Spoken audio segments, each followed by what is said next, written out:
Muchas gracias a todos, bienvenidos al tiempo de la sanidad pública. Y cuando hablábamos de la situación de la sanidad, había sospechas de que las cosas no eran del todo limpias en algunos aspectos. Lo que no sospechábamos es que el asunto era de tal calibre que iba a dar una justificación plena de por qué se había producido un cese, dimisión o abandono en aquellas navidades por parte de dos altos cargos, el gerente y el viceconsejero de salud. Daniel Cela, muchas gracias por estar con nosotros. Hola, buenas tardes, Pepe, ¿qué tal?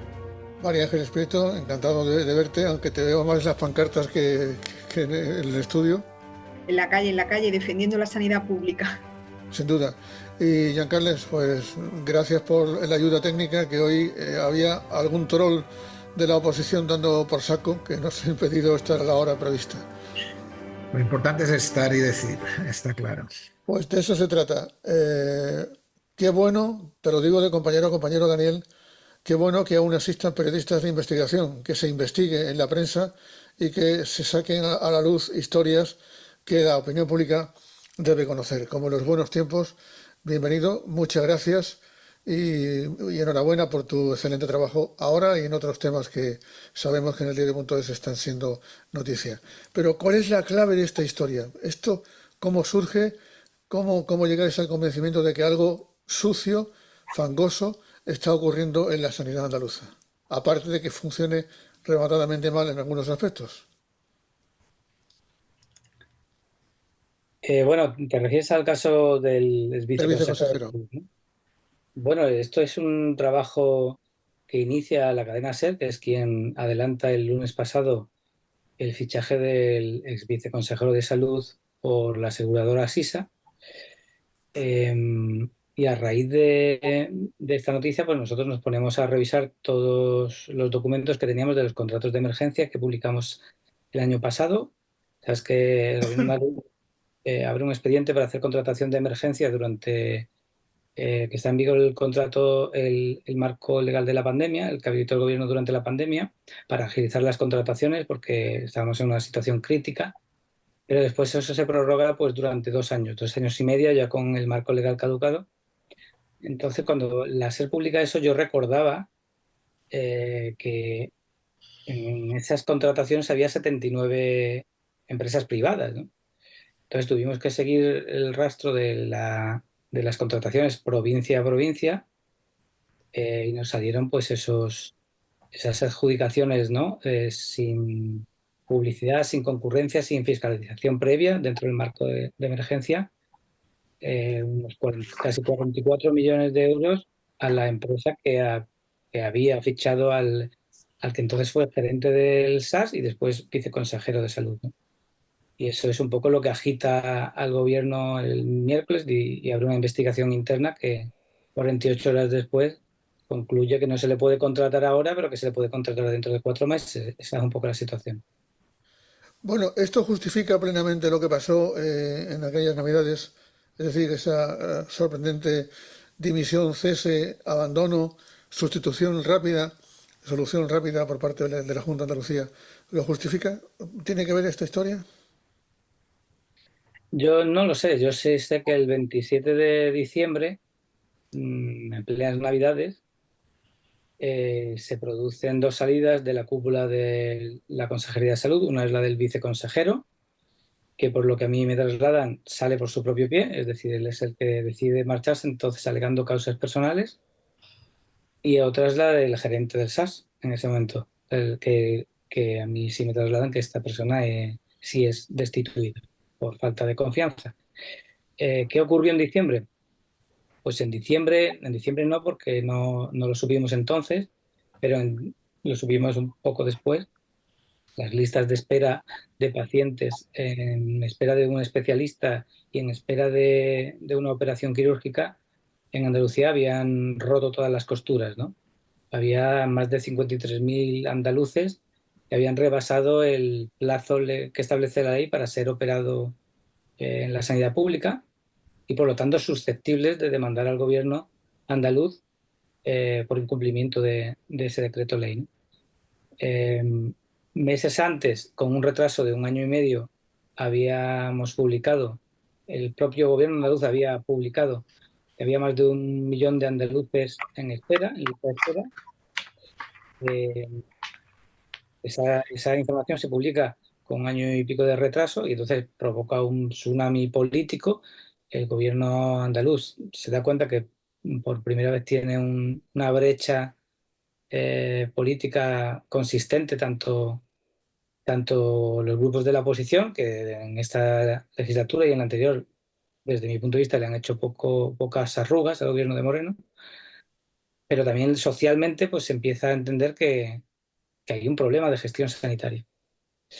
Y esos son un poco los antecedentes, es decir, ha habido 9, creo 12 o 14 ceses, dimisiones en la Consejería de Salud, y hay un problema serio que está todavía por resolver, que es el de las listas de espera, que viene en parte arrastrando por una pandemia. No olvidemos una pandemia mundial que zarandea y rompe las costuras de un sistema sanitario que ya arrastraba problemas estructurales, ¿no? Como falta de personal, falta de recursos.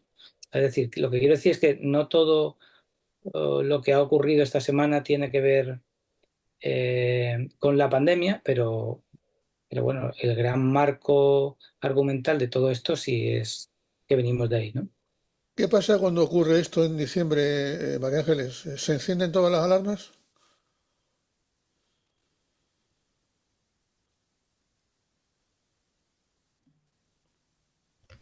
Perdón, que no tenía el micrófono apagado. Sin problema. Bueno, pues en diciembre, bueno, pues esto es una crisis, esta crisis en el gobierno, no sabemos muy bien cómo explicar. Es verdad que sucede después de, como decía Dani, de reconocer bueno, pues que las listas de espera seguían aumentando, que había 53.000 personas fuera de los plazos de garantía, que esto estaba estallando y nosotros pensábamos pensamos que los ceses, dimisiones de estos dos altos cargos, del viceconsejero y del gerente del SAS, pues era una maniobra para darle un poco de aire a la consejera. Estas cabezas rodaban y la consejera se mantenía, ¿no? Una manera de, bueno, pues de atribuir la responsabilidad de las listas de espera a estos dos altos cargos de la consejería, cuando en realidad, bueno, pues esto es una consecuencia de la política de la consejería, de la política del PP con la sanidad pública. Consecuencia de una política desde nuestro punto de vista y a la vista de los resultados y de los datos, una política absolutamente errónea de confiar en la privada, confiar a la privada la solución de las listas de espera, cuando esto solo van a mejorar solo cuando se refuerce la sanidad pública y cuando se pueda bueno, pues aumentar la actividad asistencial desde lo público. Sin embargo, el Partido Popular no está por utilizar esa fórmula y a más conciertos, más listas de espera, y esto, bueno, pues pone en evidencia esta situación, ¿no? Y bueno, nos sorprende las dimisiones cese, no sabemos muy bien, ¿no? Si parece que el viceconsejero se va por motivos personales, argumenta, y cae el gerente del SA y el vicegerente también, bueno, pues son cesados, ¿no? Bueno, esta es una situación que va de mal en peor, ¿no? Que va de mal en peor. Los problemas no se solucionan, recambios.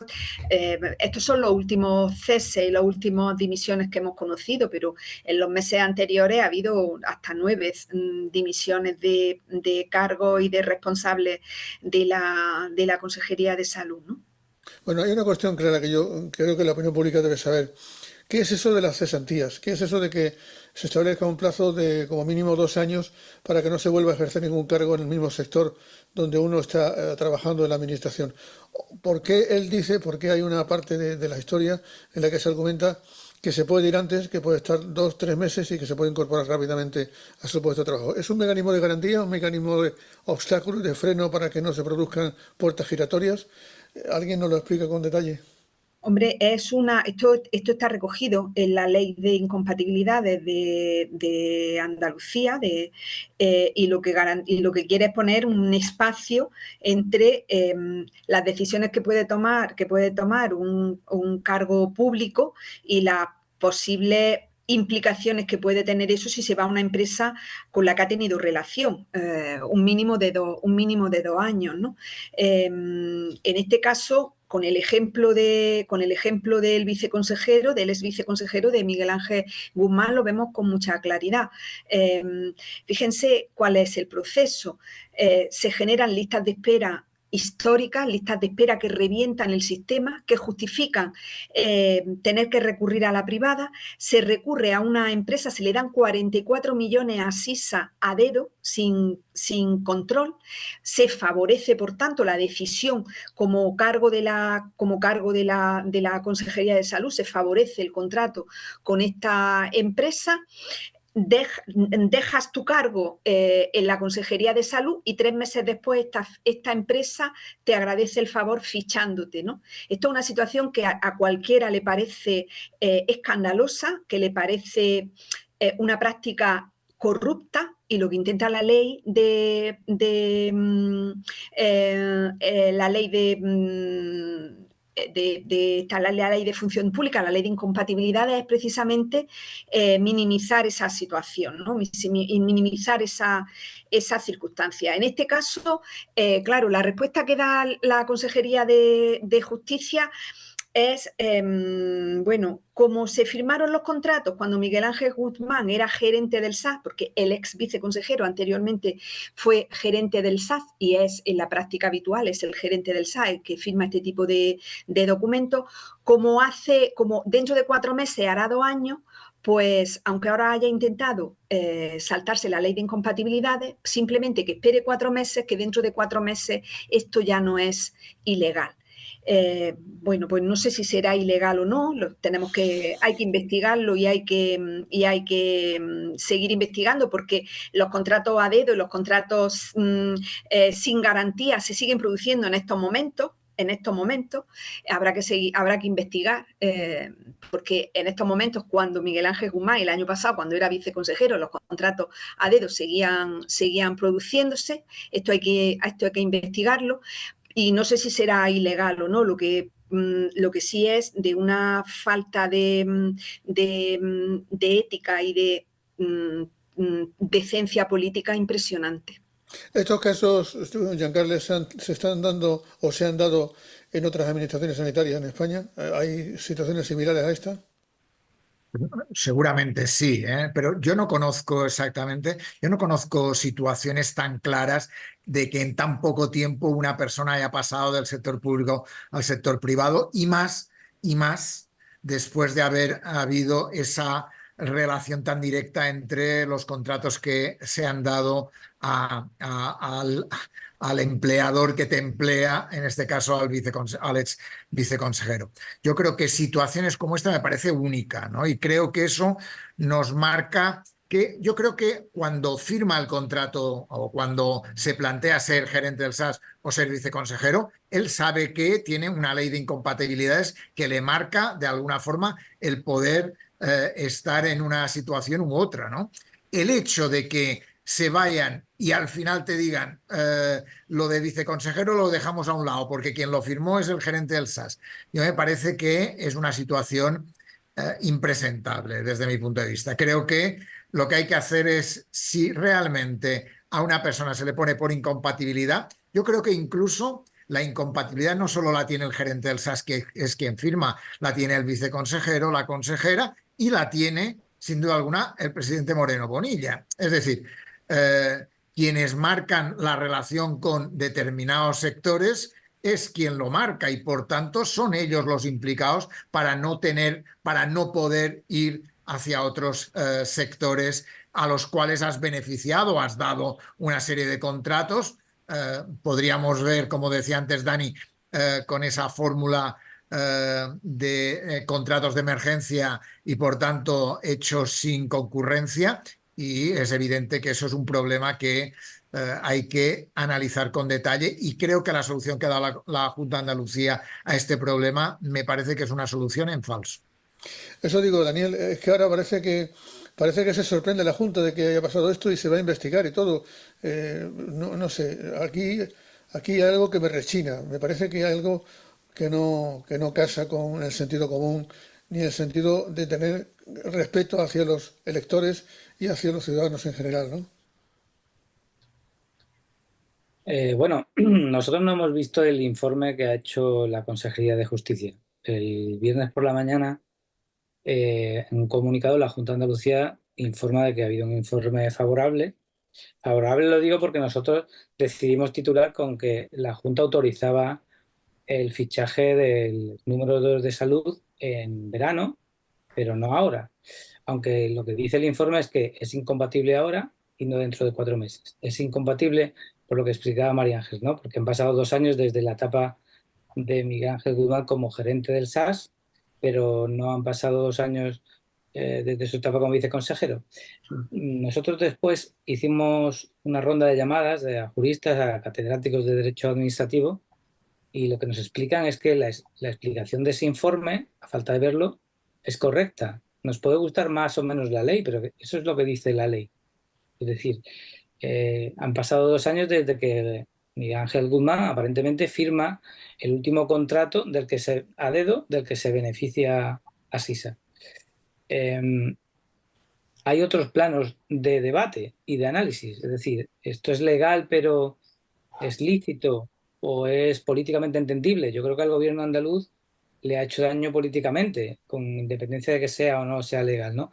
Hay 2 grupos en el Parlamento, por Andalucía y Adelante Andalucía, que han llevado este asunto a la oficina antifraude. Tendrán que determinar si hay alguna ilegalidad o no, pero lo que sí es notorio es que el gobierno consideraba que él políticamente le ha hecho daño y que la semana pasada ha estado marcada por este asunto. Se ha abierto un debate que, como decíais, se ha dado en otras administraciones. Tenemos un caso, por ejemplo, el de Magdalena Álvarez. También se habló mucho de ello. A nosotros los expertos lo que nos decían es que este asunto no está resuelto. Esto de las puertas giratorias, en la legislación es muy laxa, ¿no? Y hay muchos vericuetos por el que colarse. A mí la propia interpretación que hace la Junta de Andalucía de disociar la faceta de gerente del SAS de la faceta del viceconsejero o del consejero, que al final es su jefe jerárquico dentro de la administración, a mí me cuesta, pero yo no sé de leyes. Yo no me dedico a hacer leyes y yo traslado las explicaciones que da el gobierno andaluz, y después percibo el malestar que ha tenido el gobierno con este asunto porque le ha hecho daño, ¿no? ¿Y hay algo que te parezca correcto de lo que ha argumentado el gobierno andaluz? ¿Hay algún aspecto que te parezca justo? Bueno, yo no entro a juzgar si es correcto o no. Yo me he encomendado a los que saben de leyes. Me han dicho que a falta de ver el informe, lo repito porque es que mi mayor interés ahora es conocer el informe para hablar rigurosamente sobre lo que pone el informe, que no tenemos porque nos lo han facilitado. Lo que nos dicen los expertos es que la conclusión que hace el informe, ateniéndose a las fechas de la firma de los contratos y del cese del viceconsejero, es correcta. Esa interpretación es correcta. Si no nos gusta la ley, pues habrá que cambiarla y endurecerla o hacerla más laxa. El gobierno andaluz ya ha dicho que la va a modificar a raíz de este asunto. Lo que no sé es si la va a modificar por arriba o por abajo, porque también el gobierno andaluz ha trasladado la idea de que no se puede condenar a la persona que ha trabajado en la administración pública cuando decide volver a la empresa privada. Ten en cuenta que el caso de Miguel Ángel Guzmán es una persona que viene del sector privado. Él ha trabajado ya para varias firmas hospitalarias de peso en este país. Su trayectoria está más marcada en el sector privado que en el público, y eso rompe un poco una tradición de gerentes del SAS que venían antes de la etapa socialista. Y eso pues lo tenemos que tener en cuenta, ¿no? A la hora de hacer el análisis. Esta persona viene de la privada, salta a la pública y después vuelve a la privada. ¿Lo ha hecho correctamente o no? Pues eso o lo ha hecho de forma legal o no, eso es lo que tendrá que determinar la oficina antifraude. Claro, Pepe, lo que quiero señalar es que este procedimiento, este proceso, tiene algunos puntos que generan dudas y que generan sospechas, ¿no? A ver, esto no es un procedimiento absolutamente limpio. Es decir, o sea, estamos hablando de que se contrata, de que se da a Sisa 44 millones de euros a dedo, o sea, saltándose los procedimientos habituales. Y esto se hace de una manera irregular. Es que, claro, esto no estamos hablando de un contrato absolutamente riguroso y absolutamente que cumple todos los procedimientos legales. Es que se ha contratado con Asisa de manera irregular, saltándose los procedimientos legales, a dedo, amparándose en una excepción que se hacía para la pandemia, que se ha mantenido hasta 2023. Y quiero decir otra cosa.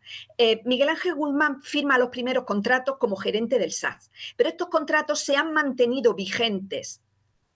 Él, como viceconsejero, ha avalado las prórrogas de estos contratos hasta mayo de 2023, hasta mayo del año pasado, cuando él era viceconsejero, y ha amparado la prórroga de estos contratos a pesar de que había informes de la propia Junta de Andalucía que ponían en cuestión la oportunidad y la legalidad de seguir utilizando la fórmula de emergencia de contratos para situaciones de emergencia en 2023. Es decir, que aunque Miguel Ángel Guzmán firmara estos contratos como gerente del SAS, los ha avalado, los ha prorrogado y los ha bendecido hasta junio de 2023, cuando sí ya era viceconsejero del SAS. Por tanto, cabe también el criterio, que claro no es el de la Junta de Andalucía, por supuesto, pero cabe también la valoración de si avaló los contratos hasta junio de 2023, en rigor debería de esperar 2 años, o sea, hasta 2025, para poder fichar por la empresa privada a la que ha contratado a dedo 44 millones de euros. Ese es un poco nuestro planteamiento. A mí me gustaría comentar que quería hacer algún matiz a lo que decía Dani, ¿no? Lo digo, y él es verdad que viene de la privada y se pasa a la pública, es verdad, es así, pero él no viene de una gran privada, ¿eh? Lo digo por su papel en la privada era el que era, pero no era de una gran privada ni tenía un papel muy relevante en la sanidad privada. Lo que le devuelve a ser director médico en Asisa es haber pasado por la pública, sin duda alguna. Eso es lo que le marca. Él, quiero recordar que cuando llegó a la pública no se fue a gerente del SAS, lo hicieron gerente de los hospitales del Alto Guadalquivir. Por tanto, una zona pequeña, ¿eh? Lo digo porque ha sido alumno nuestro en la Escuela Andaluza de Salud Pública, por tanto, lo he tenido de alumno y su situación no es exactamente la de una persona que tiene un gran peso en la privada y aparece en la pública. Lo digo porque creo que eso también marca un poquito la visión de lo que ha pasado y lo que pasa, ¿no? Que creo que es un elemento a tener en cuenta. A partir de ahora, Daniel, ¿qué es lo que queda por conocer, si es que queda algo? Sí, voy a terminar ya, compañeros, porque tengo una reunión ahora. Pues mira, desde el punto de vista de mi trabajo quedan muchas preguntas por hacer, responder, ¿no? Sí. por responder. Insisto, a nosotros nos gustaría ver el informe que ha elaborado la Consejería de Justicia, el contenido del mismo, y después a mí me gustaría que se esclareciese un poco si los plazos que marca la ley, porque lo que nos decían los expertos es que en puridad el artículo 7.3, creo que de la ley de incompatibilidad, habla de esos 2 años, ¿no? En 2 años usted no puede trabajar en una empresa del sector en el que usted haya tomado decisiones, ¿no? Pero también nos decían... Para eso se le paga una cesantía, ¿no? Claro, en este caso este hombre además la venía cobrando desde el primer mes, la pidió inmediatamente, hay otros cargos que no la piden. Pero sí nos decían que creo que es de lo que estáis hablando vosotros, que el espíritu de la ley, o sea, del por qué se hace una ley de incompatibilidades, esto sí se vulneraba un poco, ¿no? Entonces el planteamiento que se hacía es parecido a lo que hace María Ángeles de, bueno, si estos contratos a dedo, ojo, los contratos a dedo están regulados por ley. Los contratos a dedo, que nosotros lo llamamos a dedo por simplificar, pero son contratos sin publicidad, sin concurrencia competitiva y sin fiscalidad previa, está en la ley de contratos públicos, ley estatal. Se habilita y se refuerza durante la pandemia. Aquí lo que está en cuestión, o al menos lo que nosotros hemos cuestionado desde el periódico, es que se prorrogase hasta prácticamente hasta hace unos meses, ¿no? Hasta junio de 2023, con otras dos pequeñas prórrogas hasta finales de 2023. Eh, Eso es lo que está en cuestión. Es decir, esta persona sigue como alto eh, responsable político del SAS, o sea, perdona, de la Consejería de Salud, hasta qué punto sus decisiones siguen marcando las prórrogas, ¿no? Y las adendas de esa contratación a dedo dentro del SAS, ¿no? Eso es lo que habrá que determinar, pero mm, nosotros, hasta que no tengamos papeles de por medio, nos tenemos que circunscribir a lo que ha valorado la Consejería de Justicia, con las fechas que tenemos de momento, hasta que no salga algún otro contrato posterior. Ese es el análisis que hace Justicia y es verdad que eso permitiría que Goodman, bueno, salte a la empresa Sisa a partir de julio o agosto. Y os tengo que Jo, dejar y os sí, agradezco Daniel. mucho la conversación, Daniel, pero me tengo que... muchas gracias porque hoy tienes una agenda súper apretada y este es uno de los temas que, por cierto, hay que alegrarse porque llama la atención de los medios nacionales, de los tertulianos nacionales y de los grandes más media en España, con lo cual eso es importante. Como tú perteneces a un periódico con implantación nacional, pero con fuerte presencia en Andalucía, pues enhorabuena por el buen trabajo y no dejes de contarnos toda la verdad.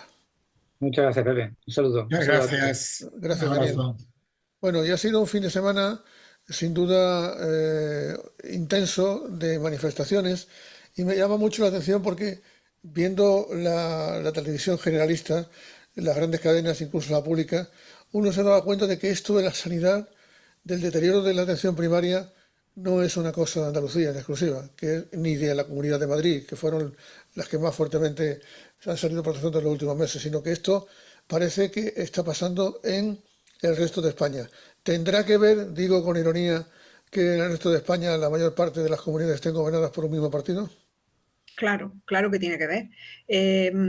La transferencia en sanidad están en las comunidades autónomas y son decisiones de las comunidades autónomas las de reforzar sus servicios sanitarios públicos o favorecer a la privada. Y el modelo sanitario del Partido Popular que gobierna en la mayoría de comunidades autónomas es este, ¿no? Ellos le llaman un modelo mixto público-privado, que significa desviar fondos públicos para reforzar a la sanidad privada. Eso descapitaliza la sanidad pública, debilita la sanidad pública y bueno, pues la hace precaria, la deja en una situación precaria. De todas formas, hay diferencias entre comunidades autónomas. El deterioro no está sucediendo igual en todas las comunidades autónomas y en esto Andalucía está sufriendo especialmente las consecuencias de una política privatizadora como la que está haciendo Moreno Bonilla en Andalucía. Andalucía es la comunidad autónoma con un ritmo mayor de crecimiento en privatización y una comunidad autónoma que hace unos años estaba a la cabeza del resto y hoy está en el último lugar del ranking de comunidades autónomas. La comunidad autónoma con peores servicios sanitarios, porque tiene ratios de profesionales más bajas, porque tiene el número de pacientes adscritos a un médico de familia, a una médica, a una enfermera más alto de toda España, con salarios más bajos y con camas públicas y tecnología por debajo de la media. Y esto ha sufrido, la sanidad pública andaluza ha sufrido un deterioro importante en estos últimos 5 años. Y de hecho, la valoración de la ciudadanía en el último barómetro del CIS, vemos cómo Andalucía ha perdido casi 5 puntos en valoración de la ciudadanía en el último barómetro del CIS, y se sitúa en la comunidad autónoma en la que sus ciudadanos valoran peor los servicios sanitarios. Esto es una evidencia, son datos objetivos que sitúan a Andalucía a la cola de los servicios sanitarios de nuestro país. Juan Carlos, hemos escuchado a la ministra hoy hablar de la creación de una comisión, de un grupo especial que va a velar por la pureza de los contratos y de la gestión en la sanidad contra la corrupción. ¿Servirá esto de algo en un ministerio que tiene competencias relativas sobre el resto de las comunidades autónomas?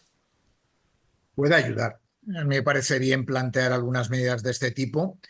Puede ayudar. Es evidente que no marca la política en todos los aspectos de lo que se hace en las comunidades autónomas, pero la realidad es que son medidas interesantes que ponen un punto en un tema que, como se ha visto en el caso de las mascarillas, tiene que minimizarse para poder avanzar desde una pureza de la gestión mucho mayor, ¿no? Pero querría añadir algo, ¿no?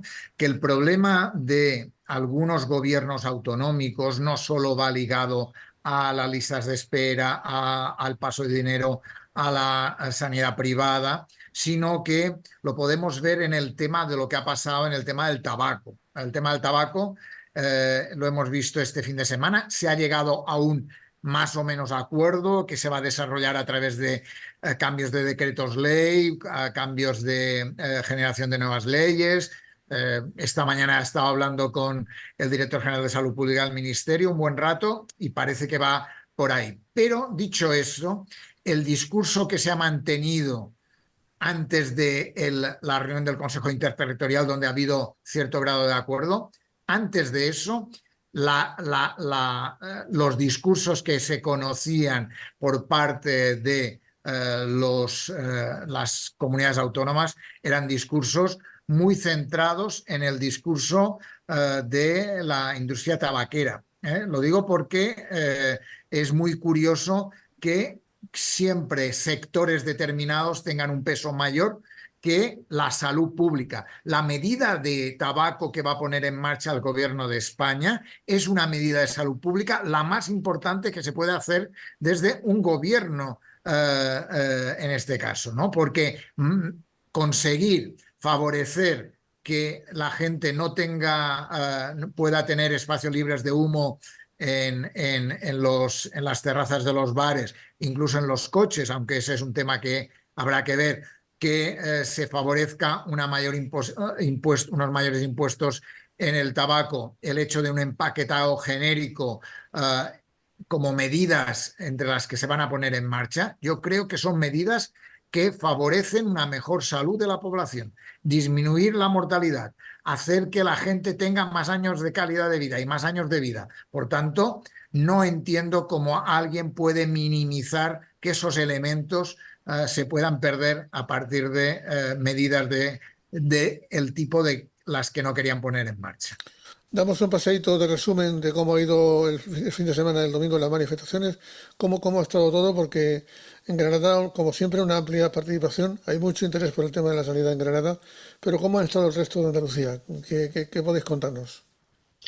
Bueno, que la gente sale a la calle, que la gente se moviliza, que hay más de 2 millones de andaluces y andaluzas en lista de espera, que la gente ve cómo se cierran consultorios en el área rural, cómo los centros de salud se quedan sin cita, y que la gente, mientras que pasa todo esto, está viendo cómo se desvía dinero de la sanidad pública a la privada con procedimientos absolutamente irregulares y faltos de ética y y de decencia política.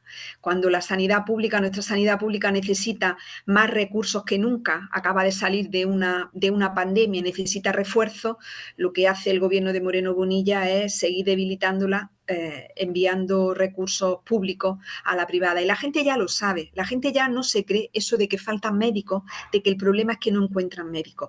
La gente ya sabe que faltan médicos porque no se les contrata, que médicos hay y que se van de Andalucía porque se les ofrecen contratos precarios, contratos de un mes, cuando en otras comunidades autónomas, lógicamente, le están haciendo contratos de larga duración. Y la gente ya no se cree que todo lo que estamos viviendo es culpa de otros, es culpa del gobierno de España que no da más plazas MIR. Ese cuento ya no se lo cree, ya no se lo cree la gente. La gente se pregunta por qué con 14.000 millones de euros, más dinero que nunca, la sanidad pública andaluza está peor que nunca. Y eso no tiene respuesta. Y como no tiene respuesta, pues la gente sale a la calle y la gente está diciendo basta ya. Y la gente gritaba en varias manifestaciones, le gritaba al presidente Moreno Bonilla que te vote Asisa o que te vote Quirón. La gente ya se está dando cuenta. Juan Carlos.